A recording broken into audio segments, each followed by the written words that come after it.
이케아 옷장에서 시작된 특별한 여행 시사회에 다녀왔습니다.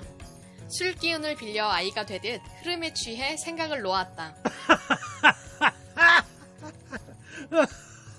극장 안은 터져나오는 웃음소리로 가득했습니다. 영화가 시작하고 30분이 지나고 개그 콘서트나 코미디 빅리그의 방청석에 앉은 기분이 들었습니다. 인도 영화에서 맥락 없이 주인공들이 신나게 노래하고 춤을 추는 장면은 세월간이 등 인도 영화에서 몇 번 경험했습니다. 사실 뜬금없이 과장된 표정으로 춤을 추는 인도 영화, 발리우드 작품이라고도 불리죠. 그런 인도 영화에 위화감이 들고 시선을 어디에 둘지 몰라서 괜히 보는 사람이 부끄러워지는 거 있죠? 괜히 제 얼굴이 빨개졌었어요. 그런데 이번엔 달랐습니다. 주인공의 여정과 함께 하면서 현실의 긴장은 뒤로 하고 생각 없이 웃고 박수를 치고 싶은 마음이 들었답니다. 어쩌면 우리는 기적 같은 행운보다 불행에 익숙해져 버렸는지도 모릅니다.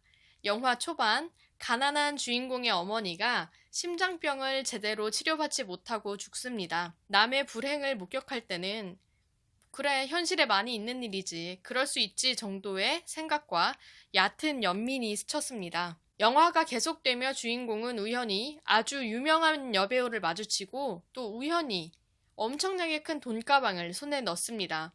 그때는 에이, 저런 게 어딨어, 말도 안 돼, 일상과 동떨어진 이야기지 라는 생각이 스쳤습니다. 생각해보면 누군가에게 일어나는 행운의 확률과 비극의 확률은 별반 다르지 않을 겁니다. 하지만 우리는 어른이 되며 점점 어릴 때 품었던 조건 없는 희망과 꿈을 잃어갑니다. 인생에 큰 굴곡이 없는 사람들도 다달이 꼬박꼬박 날아오는 고지서들과 밥벌이 때문에 옅은 한숨이 늘어갑니다.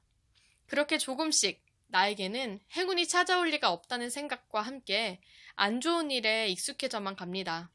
어릴 때는 희망과 꿈으로 가득 찼던 일상이었는데 말이에요. 자라면서 현실을 알게 되고 돈이 없으면 꿈과 희망은커녕 밥 한 숟가락 입에 넣을 수 없음을 체득한 결과죠. 태어나서 아버지는 한 번도 본 적이 없고 어머니는 심장병을 앓고 있는 주인공 파텔.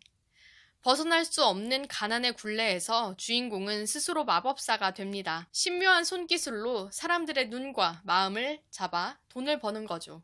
어머니의 치료비를 벌기 위해 동네 깡패에게 빚을 지닌 주인공은 관광객의 주머니 속 달러와 스마트폰을 털며 살아갑니다. 이런 주인공에게도 꿈이 있습니다. 바로 이케아 매장에 가는 것이죠. 그의 어머니 역시도 팍팍한 현실 속에서 항상 파텔의 아버지가 있는 프랑스에 가고 싶다고 이야기를 합니다. 파텔은 어릴 때부터 매일 밥 한 끼 먹기 힘들고 빚을 져야만 살 수 있는 경제적 무게에 짓눌린 삶을 살았습니다. 관광객의 주머니를 털어 동네 깡패에게 수익의 반을 상납하는 일상 속에서도 그는 매일 주변을 이케아 매장으로 만듭니다.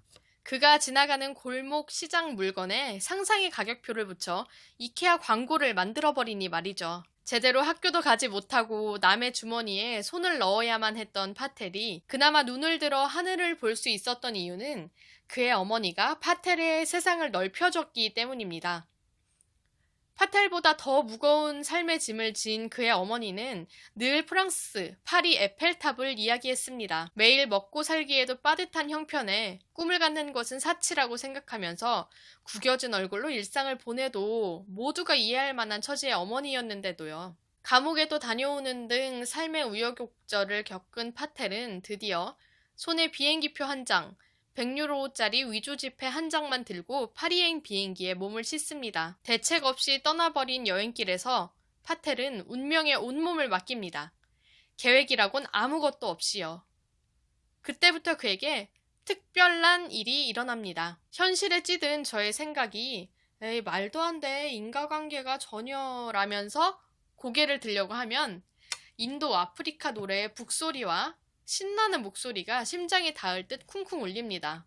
이 영화 생각 없이 가벼운 판타지가 전부는 아닙니다. 춤추고 노래하는 즐거운 축제 같은 영화 속에 난민, 동성애, 빈부격차, 인종차별 등 무거운 주제들이 담겨 있습니다.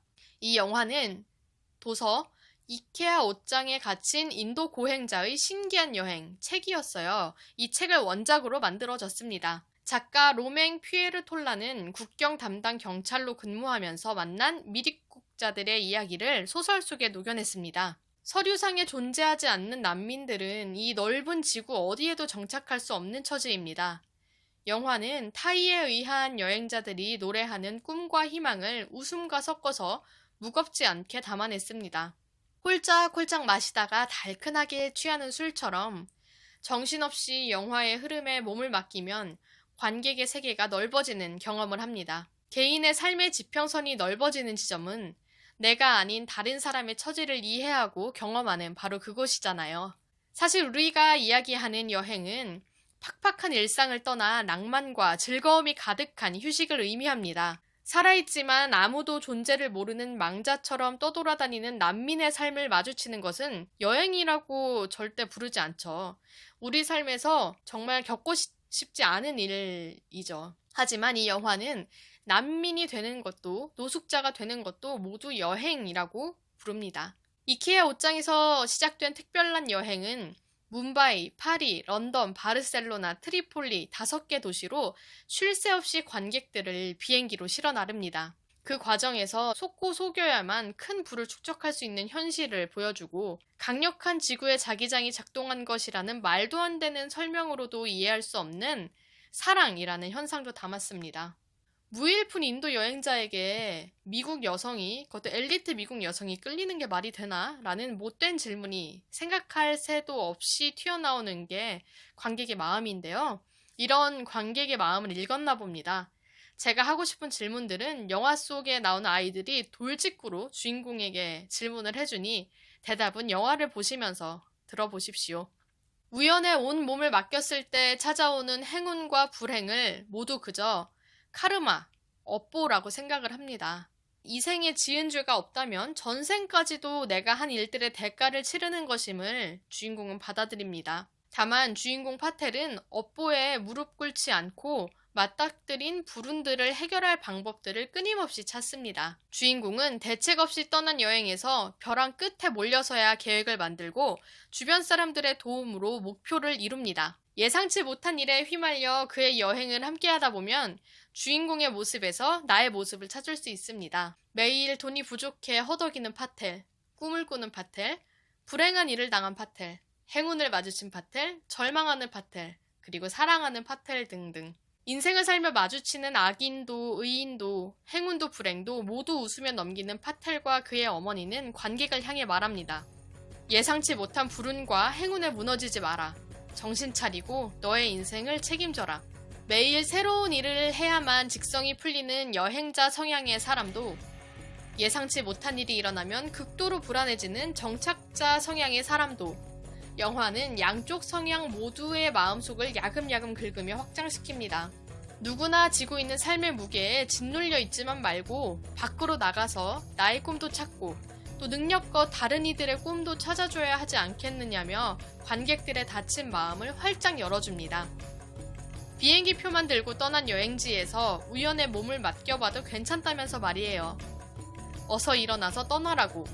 모두 놓고 떠나도 어떻게든 살게 되지 않겠느냐고 달콤하게 속삭입니다. 꿈을 찾아서 운명에 온몸을 맡긴 채 후회 없는 여행을 하고 돌아오면 진짜로 내가 원하는 것을 찾을 수 있을 것만 같습니다. 어린 나이로 돌아가 옆 사람 신경 안 쓸 정도로 크게 웃고 또 다가올 내일의 행운을 그려보게 만드는 영화. 이케아 옷장에서 시작된 특별한 여행이었습니다. 들어주신 여러분 감사합니다.